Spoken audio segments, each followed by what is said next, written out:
Hello. So last time we were here with the boy at the back of the class, we read chapter 10. And chapter 10, Amit did a little presentation to the class about where he'd come from and what his life had been like before he had moved to the school. So chapter 11 is called The Game of Scrabble. After hearing Amit's story and seeing his pictures, I was bursting with lots of new questions. So were Tom and Josie and Michael. But we knew we couldn't ask Amit anything. We should write them down, suggested Josie. Then maybe after the holidays, Amit will have put some more pieces back together and Mrs. Khan will think it's okay for us to ask him. We all agreed. So when I got home that night, I took out my old list of questions and, after crossing out the ones I had the answers to, wrote the new questions out in my very best handwriting, just to make sure we wouldn't forget any of them. This is what the list looked like.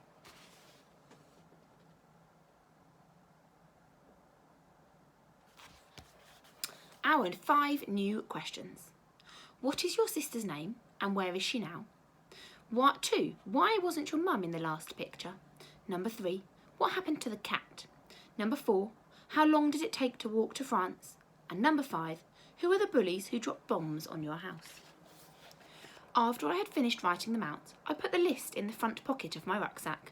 I would have to wait until the holiday was over to find out if Amit was ready to answer any of them. I know everyone in school likes the holidays, but I don't. Not really.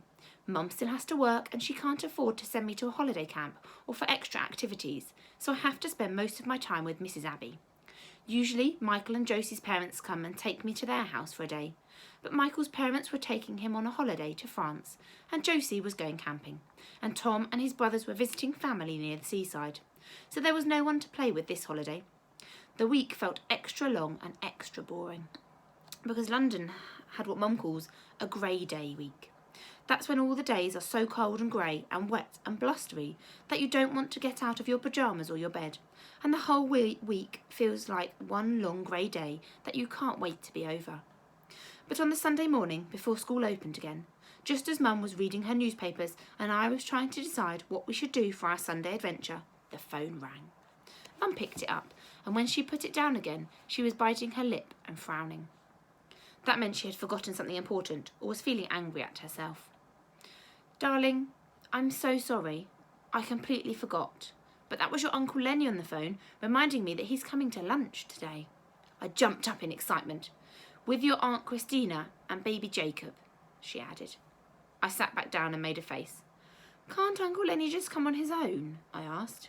Mum shook her head. No, he can't. Your aunt and Jacob haven't been here in a while, so it's nice that they want to come. And then noticing that I was still making a face, she added, and guess what? Uncle Lenny is bringing lunch, roast chicken, your favourite. And he said he wants a Scrabble match, so you're to set the board up immediately. I jumped up and ran to my bedroom to get the Scrabble board from underneath my bed. I love Scrabble more than all the other board games, because it's the only game that I don't ever get bored playing. Dad always used to let me win by placing his letters in silly places, so that he would get the lowest points. But Mum and Uncle Lenny never play low-scoring words on purpose, because Mum says that helping me to win is cheating. She does let me use the dictionary though, because otherwise it wouldn't be fair. After all, she and Uncle Lenny are older and cleverer and know lots more words than a 9 3/4-year-old could ever know. And just like that, I didn't mind Aunt Christina and Jacob coming at all, because there was nothing I loved better than eating my Uncle Lenny's roast chicken, except playing Scrabble with him. Just like Josie, Uncle Lenny is in all my memories too. When Dad died, I remember him being at the hospital with us and hugging Mum and me a lot. That was when he started calling me his brave little tiger. I don't know why, because I don't feel even the tiniest bit brave. But I didn't mind, because after the funeral, he was the only person who stayed behind and helped Mum sort everything out. None of my other uncles and aunts who visited us that day ever came back to see Mum and me again. Mum friends try and visit us when they can, and Josie's mum is always asking if we need any help, but they're busy with work, just like Mum is. Sometimes I think most of the people who came to the funeral were all really witches and wizards who had appeared out of thin air just so they could eat a buffet and shake their heads a lot before disappearing again. It was good they disappeared, because most of them smelled like old mothballs and liked to pinch my cheeks until they hurt. That's another reason I love Uncle Lenny. He's never ever pinched my cheeks or smelled like mothballs. He smells like warm bread most of the time and freshly baked cookies some of the time. He's a taxi driver and only works at night. He loves his job and tells us the funniest stories about all the different kinds of people who have jumped into the back of his car. Like the time a famous actress got in and ordered him to drive around for a whole hour just so she could get some sleep. Or the time a large Italian family spent the whole ride silently fighting over a single portion of fish and chips. Whenever my Uncle Lenny visits us, he always brings a large bag of food shopping and a chocolate bar just for me. He doesn't usually come with Aunt Christina because she doesn't like us. I don't know why, but it's okay because I don't like her either. She's very beautiful and is always perfectly dressed with perfect hair and with perfect makeup on her face. But she wrinkles up her nose whenever she sees something she doesn't like, which is nearly all the time. So she always looks as if she's smelled a bag of bad eggs. She has a fake smile too. It's one of those smiles that shows lots of teeth, but which never travels to any other part of her face. I don't trust people who can't smile with their whole face. It means they're trying to hide something from you. Fake smiles always make me want to go as far away from the fake smiler as possible. Their son Jacob is okay, but he's only 2 and likes to break things, so I try to hide all of my best toys from him when he comes over. After I finished setting up the Scrabble board, I helped Mum tidy up the house and was making my bed sheets extra straight when the doorbell rang. All right. How's my favourite nearly 10-year-old doing? Shouted Uncle Lenny when I opened the door. He always says that, even though I know I'm the only nearly 10-year-old he knows, which means he can't have any other favourites. Okay, I shrugged. Only okay, he asked, bending down and looking me in the eyes. Might need to send you to a smile doctor. I smiled wider. That's better. He ruffled my hair and gave me a kiss on the cheek, then heaved 2 large grocery bags into the kitchen. Afternoon, said my Aunt Christina. Her lips were pinched together and she was wearing so much perfume that it made my nose tickle.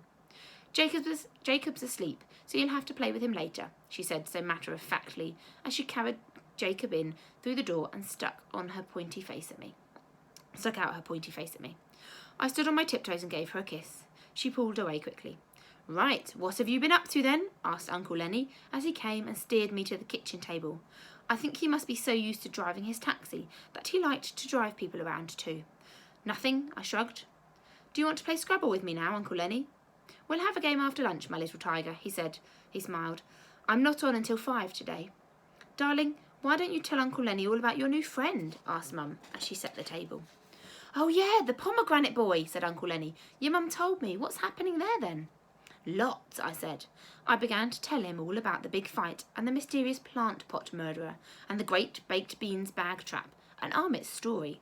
And as we ate our lunch, I told them all about the bombs and the fires and the orange boat and the tents and Armit's cat and the railway track and the wall with barbed wire on it. Uncle Lenny shook his head and muttered, poor Tyke, every few minutes, and Mum nodded along, looking sad sometimes, but Aunt Christina looked bored. Then, just as I was about to tell them about my new list of questions, Aunt Christina said, Doesn't surprise me you would want to be friends with a refugee kid at all, sweetheart. You'll have lots of things in common with him, what with your gran having been a refugee too. Uncle Lenny and Mum looked up sharply. I can't even bear to think about it. Imagine being a war refugee back in the day, before they all got loads of benefits and houses nicer than ours. Uncle Lenny looked up angrily and was about to say something when just then Jacob began to cry. Aunt Christina jumped up with a sniff and said, Oh dear, seems he's christened the nappy again, before rushing out of the room. Mum, is that true? I asked, looking at Mum so hard that it felt like my eyes were about to pop out of my head. Was Gran a refugee too? All yours, muttered Uncle Lenny as he got up and walked over to one of the shopping bags. I'll get dessert, shall I? Mum looked at me for a moment and then she said, Yes, sweetheart, it is. Your Grandma Jo. We went to see her with Daddy when you were little. Do you remember her? I nodded, not because I really remembered anything, but because I had looked at all the photographs hundreds of times. I was 5, and it was the last time my mum and Dad and me went on holiday in a real-life plane. We went to a town called Salzburg, which is in a country called Austria, but because that's where Dad lived before he moved to England. He used to talk about the mountains and the rivers and the way the birds always seemed to follow him around. He looked so happy in all the photographs. So did Mum. I seem to be crying in most of my photos, so I'm not sure if I was happy or not. I don't really remember anything about the trip, except for the large green wooden caravan my Grandma Jo had in her back garden. Dad used to sleep in it in the summer holidays when he was a boy. My granddad had built it before he died, which is why Dad wanted to be a carpenter. There's a photo of me and Dad sitting on its steps, and it's the only photo of me where I'm not crying. Even then I must have liked the idea of sleeping in a bright green caravan. I couldn't really remember anything about my Grandma Jo, but we had lots and lots of photos of her and Dad, and I always look at them whenever I miss Dad too much. She had short grey hair and wore glasses that were tied to a long golden chain, and she always wore flowery tops and white trousers. I wished I could have remembered her more, but sometimes, no matter how hard you try or how badly you might want to, your brain can't reach that far back. Why was she a refugee, I asked. Did she run away from bombs like Amit? Mum stayed quiet as Uncle Lenny placed 4 large chocolate eclairs on the table in front of us. I love chocolate eclairs because it's like having 3 desserts in one, but as much as I wanted to eat my eclair, I wanted to hear the answers to my questions more. Uncle Lenny sat back down and cleared his throat. Don't think they've done World War II in school yet, have they? He asked Mum quietly. Mum shook her head. World War II, I asked. You mean there was another one? Uncle Lenny nodded. Yep, just like the one you learnt about last year, but twice as bad, he whispered, as though it was a secret. Mum put my eclair on a plate and pushed it towards me. All you need to know, darling, is that Grandma Jo was a wonderful person, and that she helped lots of refugees, just like your friend Amit, run away from a war too, she said.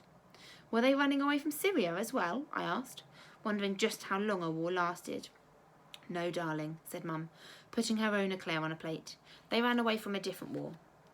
One that started in Germany, and they were running away from people who called themselves Nazis. Oh, I said, wondering just how many wars I needed to learn about. Anyway, the important thing is she survived, and she got to see you, exclaimed Uncle Lenny, as he gave my hair a stroke. Exactly, said Mum, tapping my hand. Now eat up, and let's get a game of Scrabble going before Uncle Lenny has to leave.